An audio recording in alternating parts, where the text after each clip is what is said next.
Oh bondad tan infinita hacia el mundo pecador, Dios en Cristo revelando. Libro de los Hechos, capítulo 8, versículos 4 al 8. Dice la palabra de Dios, Hechos capítulo 8, versículos 4 al 8. Dice el texto: Pero los que fueron esparcidos iban por todas partes anunciando el evangelio. Entonces Felipe, descendiendo a la ciudad de Samaria, les predicaba a Cristo. Y la gente unánime escuchaba atentamente las cosas que decía Felipe, oyendo y viendo las señales que hacía. Porque de muchos que tenían espíritus inmundos, salían estos dando grandes voces, y muchos paralíticos y cojos eran sanados. Así que había gran gozo en aquella ciudad. El tema que vamos a estar considerando se titula: Cuando los dispersos se convierten en mensajeros. Lo que estamos leyendo en el capítulo 8 no es un plan de expansión que alguna iglesia haya determinado de hacer de acuerdo al marketing o alguna estrategia empresarial. No hubo reuniones estratégicas, no hubo juntas, no hubo comités, no hubo campañas organizadas. Hubo persecución, hermanos. No hay una respuesta estratégica de la iglesia. Nadie en la iglesia está motivando a los santos para que prediquen el evangelio. Nadie ha dicho: hermanos, vamos a organizarnos para llevar la palabra de Dios más allá de nuestras fronteras. No, sino que hubo una persecución. Hubo dolor, hubo dispersión, y sin embargo, hubo algo más poderoso que todo eso. Hubo un evangelio vivo en creyentes obedientes a la voluntad de Dios. La iglesia ha sido sacudida, ha sido golpeada. Jerusalén ya no es un lugar seguro para muchos cristianos.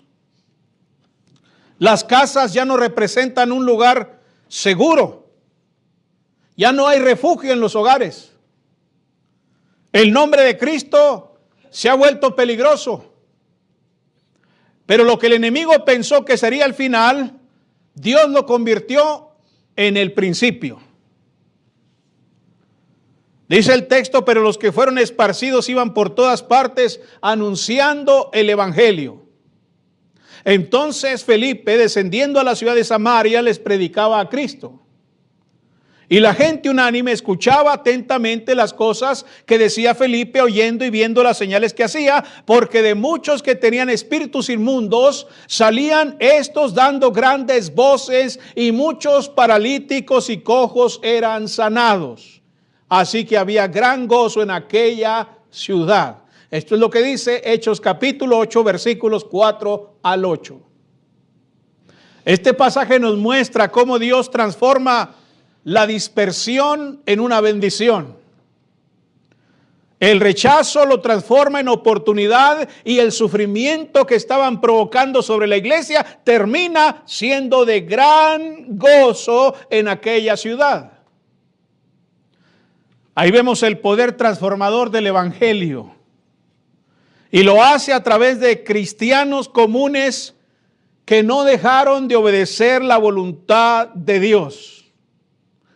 Así que cuando los dispersos se convierten en mensajeros, nos damos cuenta, hermanos, que lo hacen porque no tienen motivos para guardar silencio.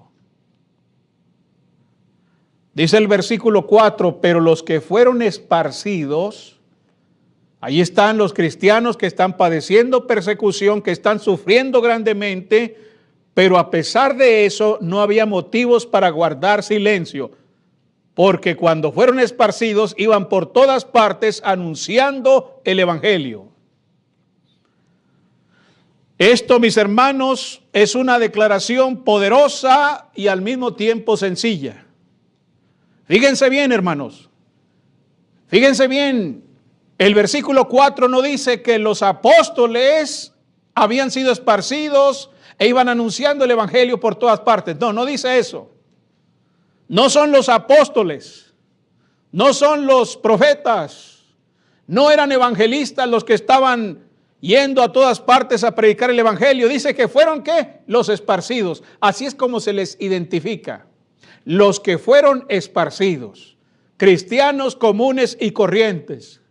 Cristianos ordinarios, es decir, hombres y mujeres que no tienen un púlpito donde predicar, que no tienen un cargo oficial en la iglesia, que no tienen autoridad institucional. Eran creyentes comunes, pero a pesar de eso tenían el evangelio ardiente en sus corazones. De tal suerte que la persecución no era un motivo para guardar silencio. Ellos no huyeron en silencio. Ellos no se fueron en silencio. No se escondieron. No dijeron, cuando pase la persecución, entonces volvemos a predicar. Por lo pronto hay que estar calladitos. Hay que tener bajo perfil. No. Hicieron exactamente lo contrario. Donde quiera que iban anunciando el evangelio.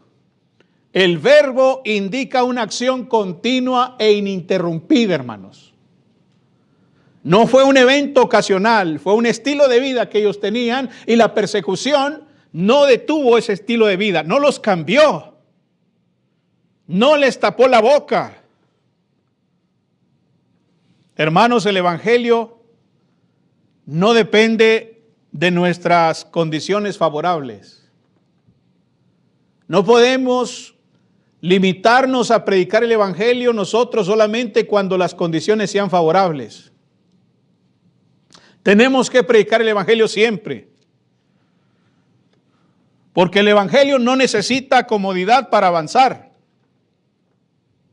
Cuando la fe es genuina, se anuncia aún en medio de la adversidad, aún en medio de situaciones o circunstancias difíciles que nos lastiman, que nos hacen sufrir, que nos hieren. No hay razón para guardar silencio. La pregunta no es si tenemos libertad, la pregunta no es si tenemos comodidad, la pregunta no es si tenemos la fuerza para hacerlo, la pregunta es si tenemos la convicción para predicar, si tenemos la fe y la convicción en el mensaje.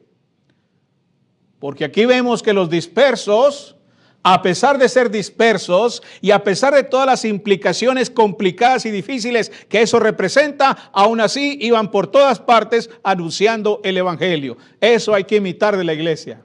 Eso hay que imitar de estos hermanos. Por todas partes, no importa las circunstancias, no importa sus dolores de pie, no importa sus dolores de cabeza, no importa su situación económica, no importa la condición social que usted tenga, no importa por la adversidad que esté pasando, usted necesita ir por todas partes anunciando el evangelio.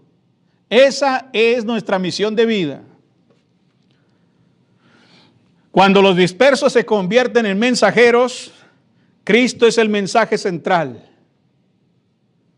Cristo es el mensaje central. Usted no tiene que ir a predicar a la iglesia de Cristo en Constituyentes o a la iglesia de Cristo en Rivera y Luna o a la iglesia de Cristo en tal parte. No, Cristo tiene que ser el mensaje central. Cuando usted va a predicar el evangelio, usted no va a promoverme a mí, usted no va a promover a un hermano o a sí mismo. Usted va a promover a Cristo, el Salvador de las almas, el que murió en la cruz del Calvario. Y es lo que dice la Biblia en el versículo 5. Dice el texto, entonces Felipe, descendiendo a la ciudad de Samaria, les predicaba a Cristo. Les predicaba a Cristo. Felipe no estaba predicando una ideología, no llevó un programa social, No andaba ofreciendo tortas y sándwiches o burritos. No andaba ofreciendo cabrito, no andaba ofreciendo ahí obras de teatro o alguna cosa rara para llamar la atención de la gente. Simple y sencillamente se limitaba ¿a qué? A predicar el evangelio, porque eso es lo que Cristo ordenó hacer. Él dijo ir por todas partes y ¿qué? Y anunciar el evangelio, predicar el evangelio, hacer discípulos. Y Felipe exactamente lo que está haciendo, predicando a Cristo, porque Cristo es la fuente de la salvación. Es el centro, es el contenido, es el mensaje. Muchos hermanos han perdido su fe en el evangelio. Han perdido su fe en el evangelio y ahora tienen que ofrecer otras cosas, tienen que ofertar otras cosas. Dicen, mejor vamos a regalar medicamentos, vamos a dar comida, vamos a regalar ropa para que la gente quiera escuchar. El evangelio es el poder de Dios y sigue teniendo el mismo poder. ¿A quién? A todo aquel que cree. Si no lo cree la gente, es su problema. Mi deber es predicarlo y si no quieren escucharme, es su problema, no es el mío. Yo no tengo que hacerme escuchar, hermanos. Yo nomás tengo que predicar. Yo nomás tengo que hablar. Yo no tengo que hacerme escuchar. Yo no tengo que ir a decir, oigan, miren, vengan, si me escuchan les voy a regalar dinero, si me escuchan les voy a regalar comida, si me escuchan un momento les voy a regalar ropa, les voy a regalar medicina, les voy a regalar cosas, vengan y obtengan beneficios, vengan, les voy a conseguir una beca, les voy a dar esto, pero a cambio me tienen que escuchar. No, Felipe no hace eso, ni ningún apóstol hace eso. Ellos van a predicar el evangelio, a predicar a Cristo, porque ese es el poder de Dios y nosotros es lo que tenemos que hacer. Si no nos quieren escuchar, es su problema. No es mío el problema. A mí el maestro me mandó a predicar, punto. Y eso es lo que tenemos que hacer. Él predicó a Cristo, porque es el centro. Samaria no era un lugar neutral, hermanos. Dice que Felipe, descendiendo a la ciudad de Samaria, Samaria no era neutral, era un territorio despreciado por los judíos. ¿Se acuerda de la mujer samaritana? No había relación entre judíos y samaritanos. No había, hermanos. Había mucha animosidad entre ellos. No se veían con buenos ojos. Había desprecio, gran desprecio por esa gente. Y ahí va Felipe, a Samaria, a ese lugar despreciable por los judíos. Un pueblo considerado impuro, un pueblo mezclado, rechazado, y sin embargo es ahí donde Dios decide manifestar su gran poder. Felipe no pregunta si Samaria merece el evangelio, ¿verdad?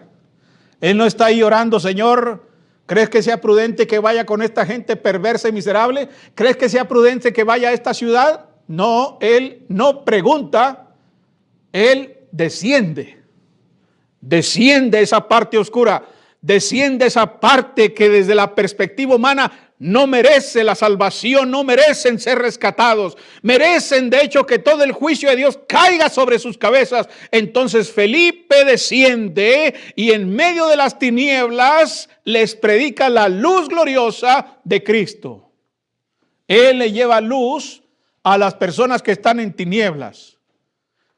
Entonces Felipe no pregunta, Felipe obedece. Y cuando Cristo dijo ir y hacer discípulos a todas las naciones, ahí está incluida Samaria. Y él tiene que ir ahí, él tiene que ir. Porque el evangelio no se ofrece según los méritos de la persona, según la reputación, sino por gracia. El evangelio es un mensaje de gracia. Es un mensaje que se da a quien no lo merece. El que piensa que hay personas que no merecen el evangelio está equivocado. El evangelio es para los perdidos. Jesús dijo, yo no vine por los sanos. Yo no vine por los que se consideran limpios, curados, santos. No, yo vine por los enfermos, por los que ya están cautivos por el diablo, por los que están cautivos y van camino al infierno. Nosotros podemos caer en la tentación de predicar cualquier cosa menos a Cristo, como muchos hermanos lo están haciendo ahora, porque han perdido su fe en el evangelio y están compitiendo con las sectas religiosas Las sectas religiosas ofrecen bailes, reggaetón, fiestas, comida, centros de diversiones. ¿Por qué? Porque es natural. Es natural que las sectas, las denominaciones ofrezcan eso porque ellas no conocen el evangelio. Hermanos, es natural que una persona que no tiene una balsa, pues nade, tenga que mover los brazos y patear y salir del agua como pueda. Es natural que las sectas tengan que ofrecer esas cosas, tengan que hacer obras de teatro, tengan que ofrecer bailables, música, espectáculo, para atraer a la gente, porque de otro modo no hay poder ahí. No hay evangelio real, no hay un evangelio bíblico. Pero ¿cómo es posible que los que tienen el evangelio, que los que tienen en sus labios el poder de Dios para la salvación a todo aquel que cree, cómo es posible que quieran ponerse a competir con las denominaciones? Y lo peor de todo, hasta da pena, ¿no? Hasta da vergüenza. Porque las iglesias de Cristo no tienen la fuerza que tienen las denominaciones, humanamente hablando. Ahí andan los hermanos ofreciendo paracetamol y cositas, medicinas, ¿verdad? Dentistas. ¿Y las denominaciones qué tienen? Tienen grandes hospitales prestigiosos. Que el hospital presbiteriano de no sé dónde, prestigiosísimo. Que el hospital metodista de no sé cuándo, prestigiosísimo. Hasta la secta de la Luz del Mundo en México tiene sus universidades y hospitales. Y las iglesias de Cristo, y bueno, nosotros vamos a poner aunque sea una cliniquita. Aunque sea una cliniquita ahí para atraer gente. No, usted no tiene que estar ofreciendo migajas, no tiene que estar ofreciendo cosas del mundo. No tiene por qué enredarse con el evangelio social teniendo a Cristo, teniendo su evangelio. No hay necesidad. Felipe es exactamente lo que hace. Felipe no va predicando psicología, no va predicando consejería, autoayuda, prosperidad, moralismo, benevolencia. No, cuando Cristo es el centro, el mensaje es suficientemente poderoso para aquel que lo quiera recibir. Aquel que lo desprecie, con su pan que se lo coma. Es su problema. El evangelio es poder de Dios, no necesita más. El evangelio no es completo si Cristo no es el centro. Y es lo que tenemos que hacer nosotros. Necesitamos volver a creer en el evangelio. Necesitamos poner nuestra fe en el mensaje que hemos obedecido. ¿Usted por qué es cristiano? ¿Por los lonches, los burritos o por el evangelio? ¿Por qué es cristiano? ¿Por los bailes o por Cristo? Cristo es el centro de nuestra vida. Cristo es el Salvador. Cristo es el buen pastor, Cristo es la luz del mundo, Cristo es el Rey de Reyes, Cristo es el Señor de señores. Entonces hay que predicarlo con dignidad, confiando plenamente en Él. Cuando los dispersos se convierten en mensajeros, el evangelio produce atención cuando es acompañado de poder. Dicen los versículos 6 y 7, mire. De Hechos capítulo 8. Y la gente unánime escuchaba atentamente las cosas que decía Felipe, oyendo y viendo las señales que hacía. Porque muchos que tenían espíritus inmundos, salían estos dando grandes voces y muchos paralíticos y cojos eran sanados. Vean ustedes, hermanos. Primero vemos que la gente escuchaba unánime, atentamente a las cosas que decía Felipe. La pregunta es, ¿por qué escuchaban? Bueno, dice el pasaje, que la gente unánime escuchaba con mucha atención las cosas que decía. Pero luego fíjese lo que explica el versículo. Escuchaban atentamente, oyendo y viendo, ¿qué cosa? Las señales que hacía. ¿Ve? Ahí está el motivo. Lo que hay detrás de la atención de la gente es el poder que está manifestando el Señor ahí en ese lugar. Las señales, sin embargo, no sustituyeron la predicación. La confirmaron. Las señales confirmaron la predicación. Estaban dando fe de que ese mensaje era de Dios. Estaban dando fe de que ese mensajero era de Dios. Era una confirmación de la predicación. La gente oyó el mensaje y vio el poder de Dios actuando. El evangelio confrontó tanto el mundo espiritual como el mundo físico. Vean lo que está confrontando. Muchos que tenían espíritus inmundos, vea el campo espiritual que hay ahí. Salían dando grandes voces, y luego el mundo físico, y muchos paralíticos y cojos eran sanados. Vea cómo está afectando el mundo espiritual y el mundo físico. El evangelio es tan poderoso, tan fuerte, que afecta, que atenta contra el mundo espiritual y contra el mundo físico que está oprimiendo a la humanidad. Ese es el poder del evangelio. Aquí vemos una enseñanza para nosotros, porque esto nos está diciendo que el reino de Dios, pese a las cosas como se ven, pese a las cosas tan negativas y tan oscuras que estamos viendo, pese a esas cosas, el reino de Dios está avanzando contra el reino de las tinieblas, contra la opresión que trae el pecado. El evangelio, mis hermanos, no solamente informa, el evangelio transforma. Y eso es lo que está pasando aquí. ¿Cómo cree usted que vivían estas gentes que estaban poseídas por espíritus inmundos? ¿Usted cree que llevaban una vida normal? ¿Usted cree que tenían una buena vida esta gente que tenían espíritus inmundos? No, mis hermanos, no tenían una vida normal. Sufrían mucho, era gente que estaba sufriendo mucho.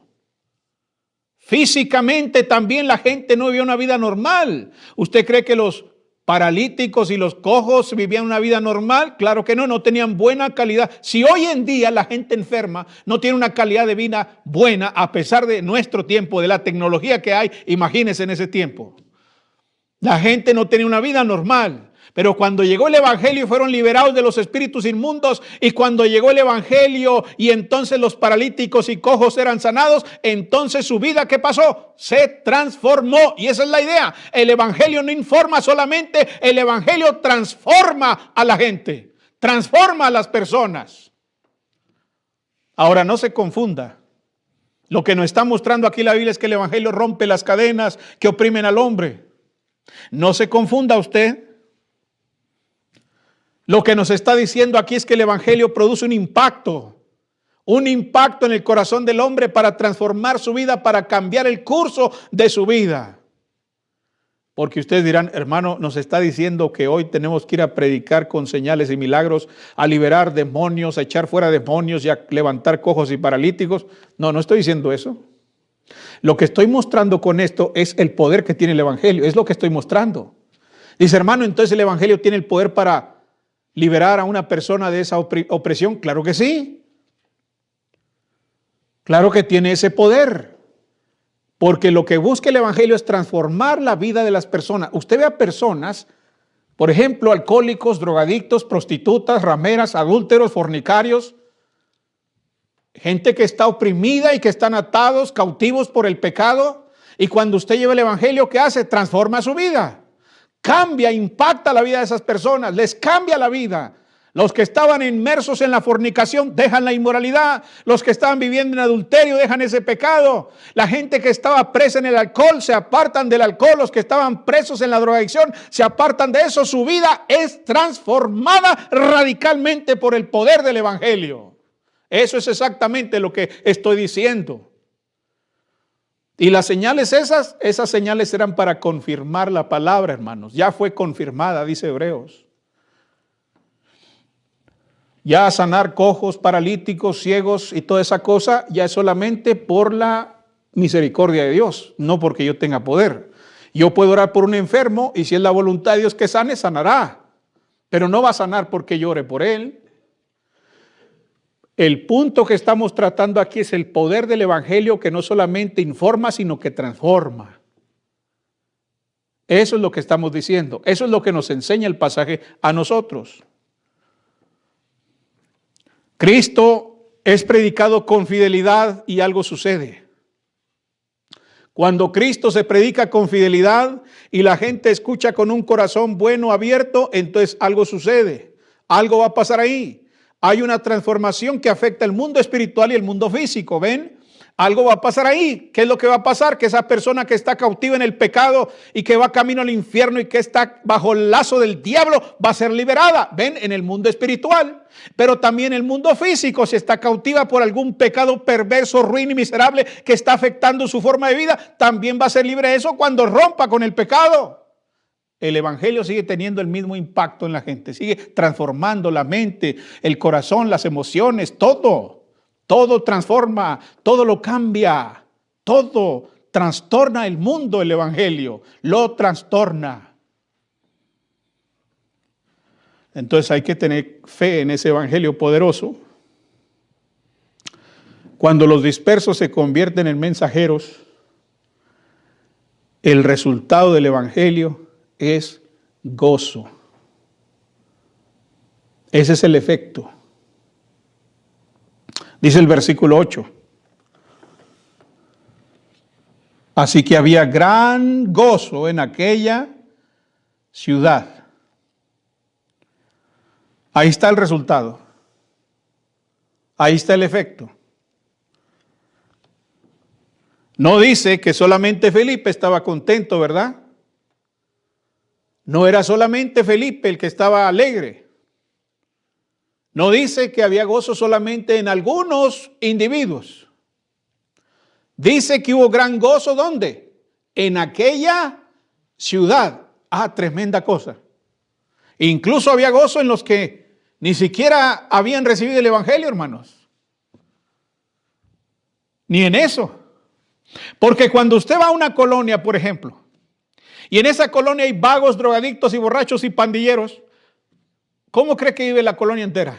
Viven siempre con zozobra, con preocupación, porque los que todavía no tienen hijos metidos en las pandillas están preocupados de que sus hijos terminen en las pandillas, terminen drogados o asesinados, porque están con miedo de ser asaltados, con miedo de que sus casas sean robadas, con miedo de que ocurran accidentes ahí. Pero cuando usted va y predica el evangelio y entonces ese montón de vagos que están ahí se hacen cristianos, ¿cómo cree que está la gente de ahí? Hasta la gente se ve afectada positivamente y hay grande gozo. Ah, qué buen cambio hubo. Donde había antes miedo, donde había antes terror, donde había mucha preocupación, ahora hay gran gozo. Porque esos jóvenes pandilleros y vagos y locos que estaban ahí, ahora en lugar de traer una pistola, traen una Biblia. Y ahora en lugar de estar diciendo groserías y cosas vanas con sus labios, ahora están alabando a Dios. ¿Cómo cree que se ve afectada esa colonia? Hay luz ahora ahí. Hay luz ahora ahí, hay luz ahora. Entonces ven, se predicó el evangelio ahí en Samaria y entonces dice que hubo gran gozo en aquella ciudad. Hubo gran gozo, hermanos.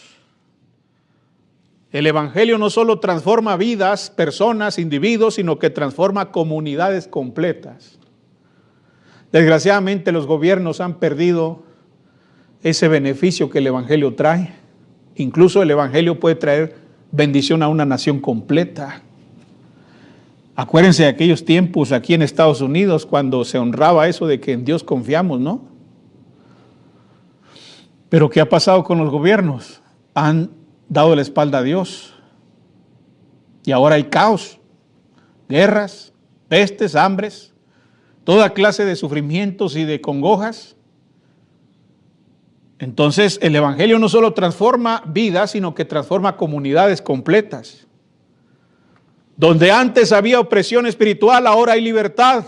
Donde antes había enfermedad, ahora hay restauración. Donde antes había confusión, ahora hay esperanza. El gozo del que estamos hablando no es un gozo del emocionalismo pasajero, sino que es el fruto del Espíritu en las vidas de los corazones que han recibido el evangelio.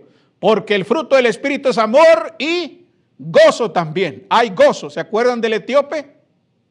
Cuando él venía de Jerusalén de adorar, usted no lo ve gozoso, usted no lo ve contento y alegre, estable en sus emociones, no. Incluso él viene hasta algo perturbado porque no entiende la escritura.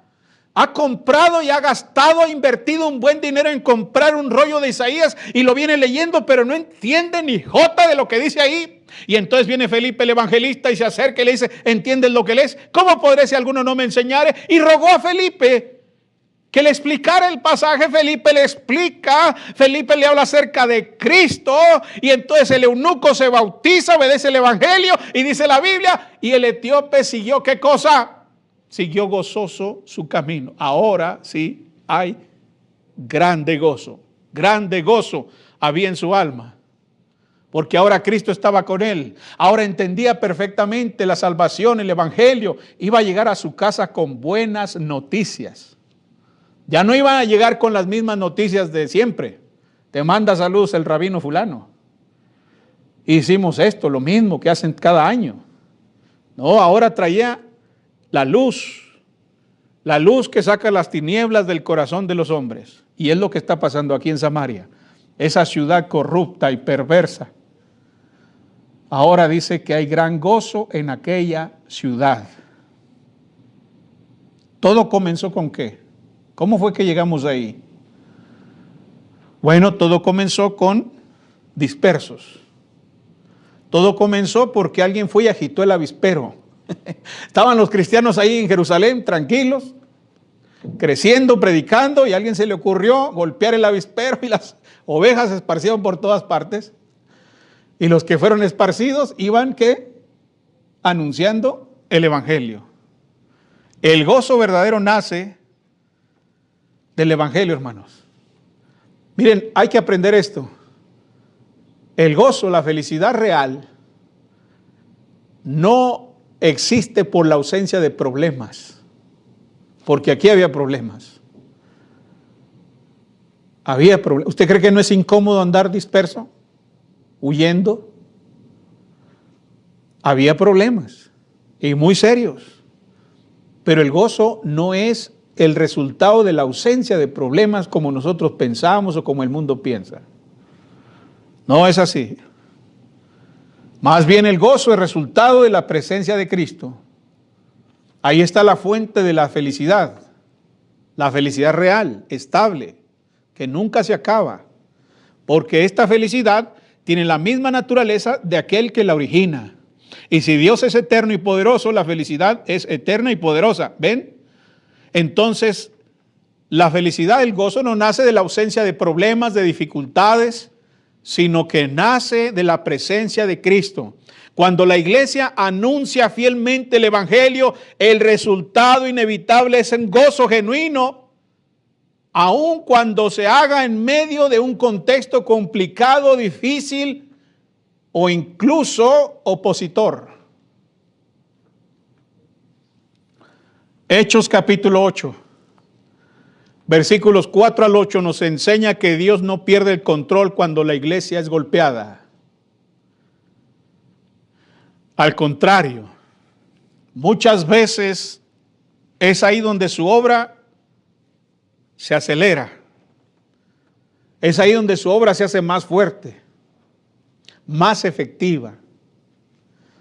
La dispersión no fue derrota. Dios permitió que los suyos fueran esparcidos, perseguidos, porque había una estrategia ahí de parte de Dios.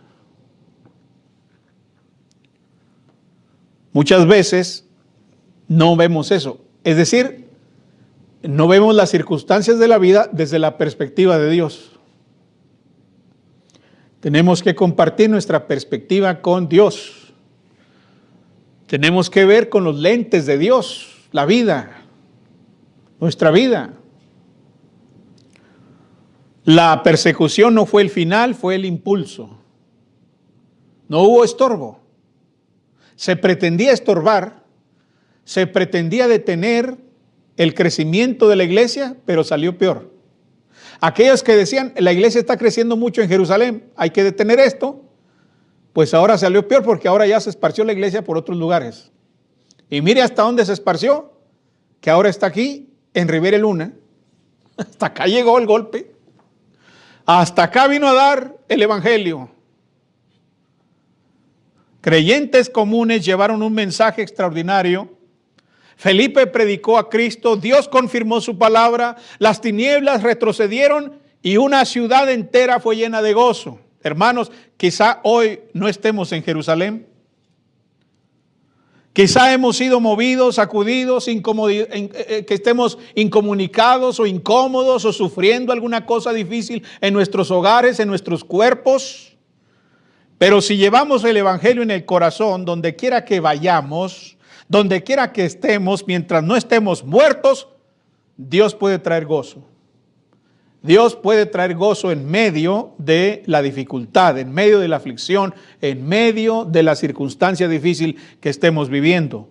Porque cuando los creyentes dispersos obedecen, cuando es Cristo predicado con fidelidad, cuando el poder de Dios se hace ver a través del evangelio, el resultado siempre va a ser el mismo.